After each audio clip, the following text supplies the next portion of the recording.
This episode is made possible by our sponsor, Landmark College, the college for students who learn differently, offering comprehensive supports for students with ADHD and other learning differences, both on campus and online. Learn more at lcdistraction.org.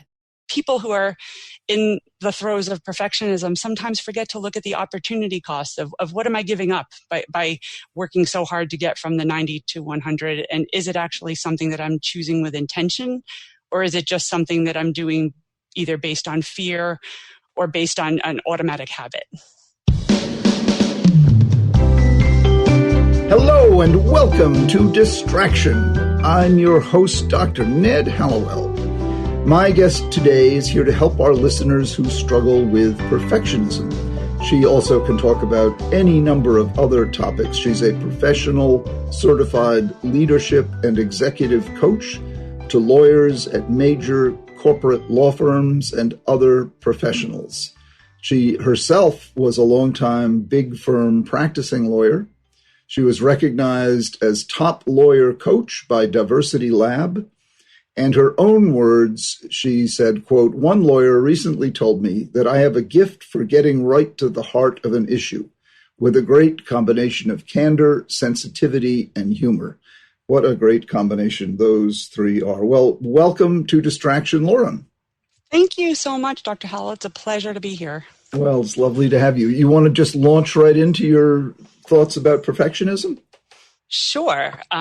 Let me start with all of us struggle with this from time to time. And if you're one of them, which is basically everybody, there's nothing wrong with you. The only question is, how much of an issue is it for you? And what do you want to do about it? I actually had the pleasure of studying with you in one of your seminars, and we talked a lot about perfectionism, specifically with ADHD and some of the biochemical reasons that it can be harder for people who have ADHD to get themselves out of perfectionism in terms of the self-talk. Mm-hmm. And I guess I would say one of the best things that I have seen people do in terms of attacking perfectionism is just first becoming aware of it. It's so very easy for us to conflate the voices in our head with reality. And I think disentangling them is always one of the most important steps and actually a huge chunk of solving the problem. I don't know if you have anything to say about that, but that to me is once you do that, it's so much easier to actually look at what's actually going on. Once you do which, then I lost you. Once you just disentangle what's real from what's just the running commentary in your head about how bad something is or how good it has to be, or the shoulds that we put on ourselves. This has to be perfect. And instead of actually saying, is this good enough? We say, this has to be perfect because, and fill in the blank. It has to be perfect because I will have failed so-and-so, somebody in my life who is expecting me to be perfect, or some parade of horribles will happen. And that's not usually the case. I don't think so. Usually one of the most important things is to say what's real and what's actually this running commentary going on in my head. And you're so right. It's so hard for these folks to do that because they feel their perception is reality, that they're abject failures unless they're perfect. Right. I'm a huge fan of the Calm app. And Yes. I know some people are fans of meditation and mindfulness, and some people may now be rolling their eyes. But I'm not talking about doing a 20-minute meditation every day. I'm talking about just training yourself for 2 minutes at a time to be able to have your mind be still so you can recognize in that gap and say, oh, this happened, and actually the response that I'm having and saying, oh, this has to be perfect. There's actually a space, a small space where you can say, is this actually true? And I think a lot of us are so conditioned that it becomes automatic and we don't give ourselves the luxury of being able to see what's real and what's not real. Yeah. Would you say it's pretty hard to do yourself, and it's easier if you can work with someone like you, someone who can coach you out of the sort of bad mental habit of getting down on yourself if you're less than perfect? Yes and no. I would say yes. A lot of times, I work with people, most of the people I work with are lawyers at big law firms and they tended to be the people who did very, very well academically. Yeah. I firmly believe that there are a lot of different ways to be smart, and most of these people are smart in sort of the traditional academic sense. Right. And they have a lot invested in that emotionally and as a means of self-identity. And I think because they're surrounded by other people in the same milieu, there's not a lot of checks and balances or questioning that goes on. And that's why I do believe that working with a coach is very, very helpful, because it's somebody who can say, wait a minute, did you notice that you just said this to yourself, or did you notice that you just made this assumption? And a lot of times the answer is no. I always tell the people that I work with that I'm going to keep on calling them out and saying things like that. But my goal is that they get to the point where they're able to do it for themselves. And most of them are. And I think it's just something that we don't even realize is as automatic as it is. And I say this as someone who lived it for many years, and now somebody who gets to help other people identify that in themselves. Mm-hmm. Mm-hmm. You lived it as a perfectionist? Yeah, as a perfectionist for sure. Definitely. And when I was a lawyer and when I was in school, I would think, this has to be perfect or else. And as I've gotten older, I've thought, why?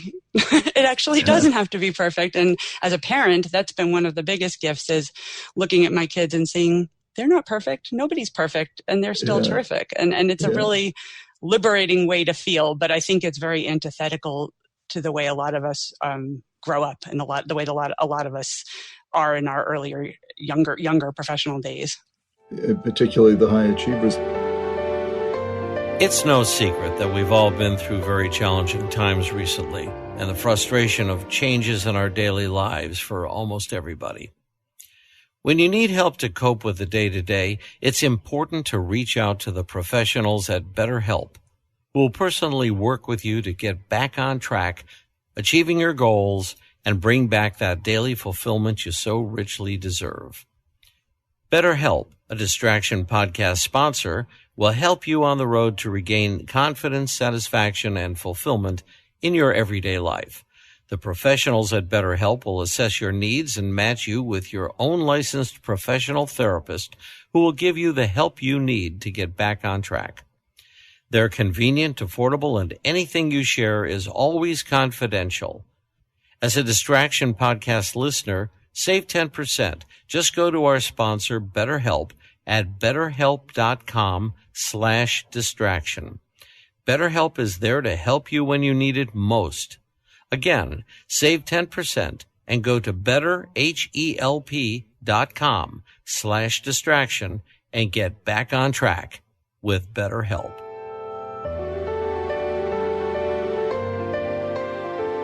How old are your children? I have a tween and a teen, and it's funny. I've actually had this conversation with a number of friends and family members where how much should your kid try? And I said, well, if an A is a 90 or an A is 100, and the kid's goal is to get an A for whatever reason, let's just say for college purposes or whatever, do you want your kid to try to get the 100, or do you want your kid to try to get the 90? And I think many people just assume that of course you would try to get the 100. Why wouldn't you? And I actually don't believe that. I actually think people are motivated by different things. Figure out what you're motivated by. And if there's an intrinsic motivation that is encouraging the person to want to learn more or whatever, that's great. And I'm not advocating slackerism exactly, but I am saying I work a lot with people now who, 20, 30 years after they graduated from school are still trying to get the 100, and they don't need to. And I say, why? Why are you doing that? And they don't really know, except that it's a habit. Right. It's the success cure, that if you can pile up enough A's, then somehow or other you're all that. And I gave a talk some years ago at my high school. I went to a prep school in New Hampshire called Phillips Exeter, and very rigorous school where everyone is competing and wanting to go to Ivy League colleges and whatnot. And so I gave a talk to the student body, and I said, what you really should do during your high school years is fall in love with a person, with a project, with an activity, with a piece of music, with a blade of grass. But the most important thing you can do here at Exeter or any high school is fall in love, because that's sustainable. A's fade into distant nothingness, but falling in love, that leads to getting an A, that sustains itself. And I think oftentimes kids, they need to hear from people like you and me to give them permission not to be seduced by the success cure, by the glitter of the A's and what they think that might mean. I love that. I love the concept of falling in love. And I really believe that for two reasons, actually. First, I believe falling in love generally, paradoxically, leads to whatever measure of success. Because when people do things that they're passionate about, that's when they tend to be the best. They go into states of flow in the world of ADHD, hyperfocus, et cetera. But I also think, and I learned this from you when I studied under you, is I believe all of us have our superpowers. We all have our gifts. And if we're sitting there trying to eke out some level of perfectionism when good enough would have been fine, the energy and the time and the attention that we would have spent going from good enough to perfect is diverted from us doing something that I believe we could really use our, I hope this doesn't sound cheesy, but purpose, something that is really meaningful to us and something where we could have a really big impact on ourselves and on other people and on the world. Yes. And I always think people who are in the throes of perfectionism sometimes forget to look at the opportunity cost of what am I giving up by working so hard to get from the 90 to 100? And is it actually something that I'm choosing with intention? Or is it just something that I'm doing either based on fear or based on an automatic habit?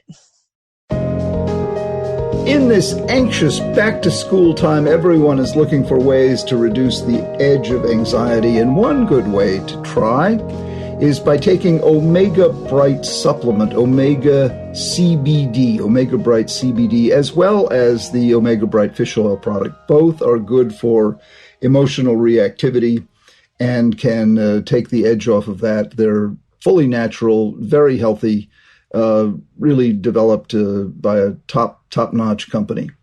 OmegaBrightWellness.com, and you can get 20% off your first order by using the code podcast2020. Enter that, get 20% off. OmegaBrightWellness.com. Okay, now let's get back to the show.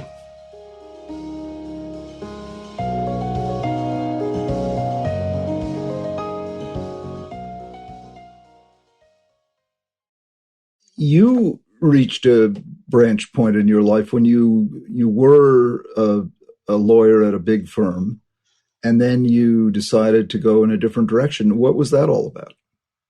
So I really liked being a lawyer, but I didn't love it. And I think I always had this feeling that I was doing something that I wasn't meant to be doing. And I don't know if everybody feels this way. I think a lot of people have these feelings. I guess I'll call them intuition. Right. And they ignore them. And there's all sorts of reasons we ignore them for convenience. Maybe you're attached to a certain income, or you're attached to a certain prestige or status, or you're trying to impress a family member, quite often a parent. Right. And sort of looking at what that means to give all of that up is terrifying. And I think it's really hard for people to come to terms with that. But the flip side is if you sort of go along and are led by what I call a fear-based decision instead of a conscious intention, and you wake up and you sometimes wonder, what did I do? Was this the right thing for me? And I don't know that I believe that every single person has to be madly in love with their job. I think there's a lot of hobbies and a lot of other things that people can do that can give them that level of satisfaction. But I do encourage, certainly everybody who I coach, I encourage them to really think about designing their lives to be intentional, so that the choices are born of a conscious intention as opposed to just default happening. And how do you help people who are holding back out of fear? I think, like many coaches, I really help them look at the fear and own it. And I think a lot of people, because they're in this world where they're surrounded by other people who are doing the same thing that they're doing, and frankly, maybe also driven by fear, I think a lot of people are that practiced in asking themselves, what do I want? They think, what should I do instead? And I say this as somebody who used to be one of those people. Mm-hmm. And one of the very, very first things I do as a coach is if I hear this right away, I say, can we come up with an agreement? Do you mind if I call you out every time I hear you say the word should? I should do this, or I have to do this. And they say, fine. And we make it a game and we make it fun. But I'm very, very vigilant about observing that and recognizing it. And a lot of times people are very, very surprised, because I think a lot of times we don't realize what we say to ourselves, and hearing it can be the first step into saying, is this something that I actually want, or is this something that I want to change? So let me give you not a hypothetical, a real example. A patient of mine in New York a few years ago, working for a well-known investment banking firm. He said, I begin my mornings meeting with 3 other guys for coffee. And each one of us starts our day by saying, will any of us have the nerve to quit today? And we never do. But there he's held hostage, or he holds himself hostage, because he can't imagine giving up the 6-figure salary and the bonus that comes with it. How would you advise him? How would you approach him? Well, I think first we would spend some time unpacking what is the fear about. And a lot of times it's just fear of the unknown. Mm-hmm. And then I believe that there's sometimes, this is not me coming up with this framework that I'm about to share. It's actually Stephen Covey, but the framework of scarcity versus abundance. Mm-hmm. And I think that is tied into fear, and fear versus conscious intention. I think if we believe that the universe is somehow going to provide for us and that things will work out, and that we own our own power enough to make things happen, I think then we're more willing to take risks. And I think if we don't, then we're more willing to stay in a place of fear and make decisions that come from a place of fear. Mm-hmm. And one of my favorite quotes is where attention goes, energy flows. And I believe that a lot of times when people are coming from a place of fear, they're focusing all their attention on what they might lose, and not enough attention on what good things might happen from taking a risk. Relationships take work. A lot of us will drop anything to go help someone we care about and treat them well. But how often do we give ourselves the same treatment?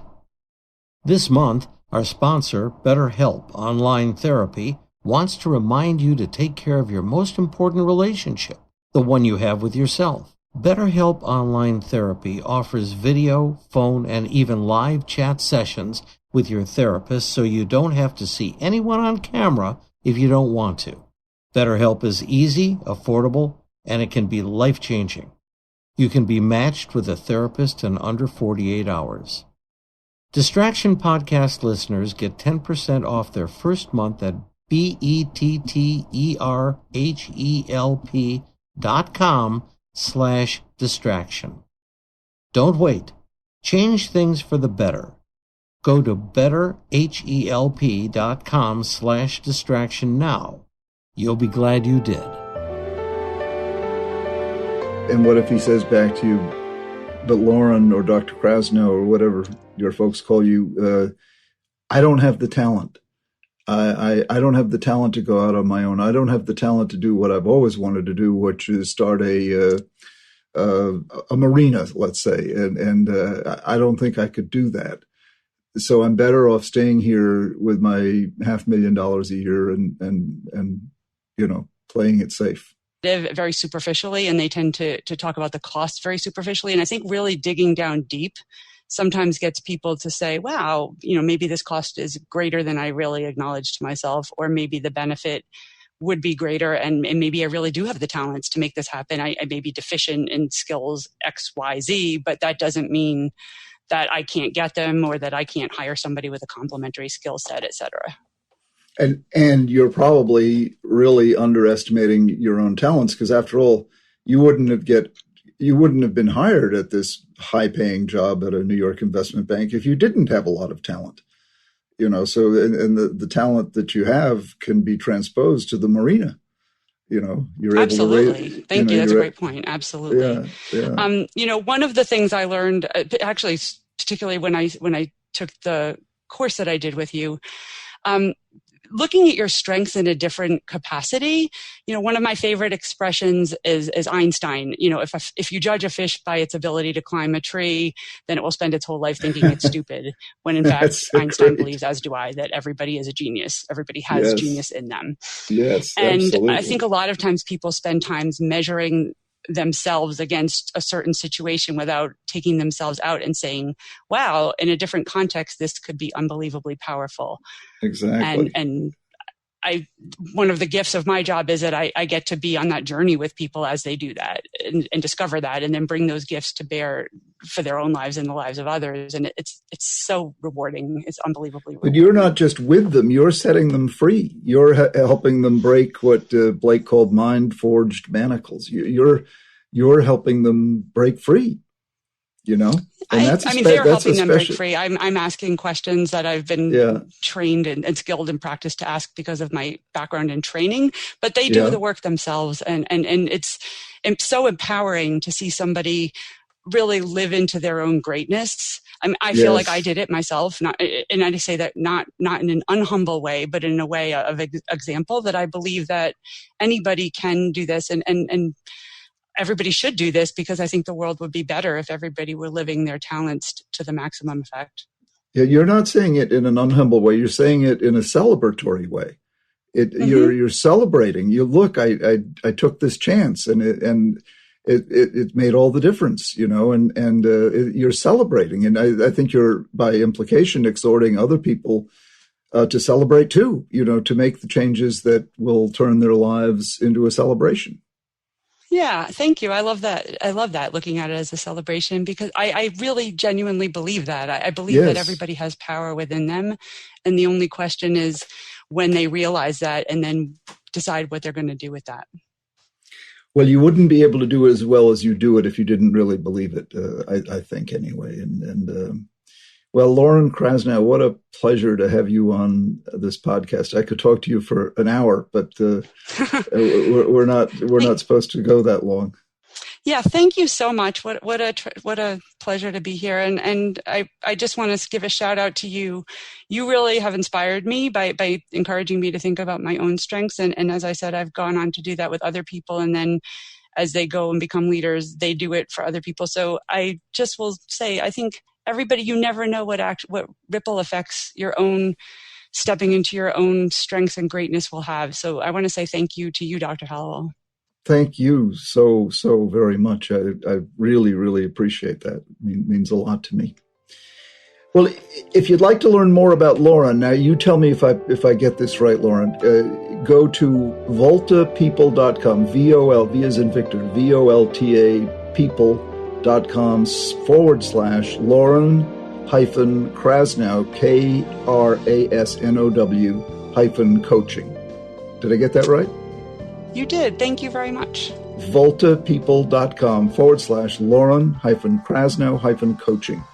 You're a tremendous resource, and we'll put a link to your site in the show notes. Please continue to reach out to us at connect@distractionpodcast.com. And like and follow Distraction on social media. Remember to subscribe to the podcast if you haven't already, so you never miss an episode. Distraction is created by Soundscrape Media. The podcast is recorded and mixed by Scott Person and produced by Sarah Gerton. I am Dr. Ned Hallowell, thanking our very special guest, Lauren Krasnow. Goodbye for now. The episode you just heard was made possible by our sponsor, Landmark College, the college for students who learn differently, offering comprehensive supports for students with ADHD and other learning differences, both on campus and online. Learn more at lcdistraction.org.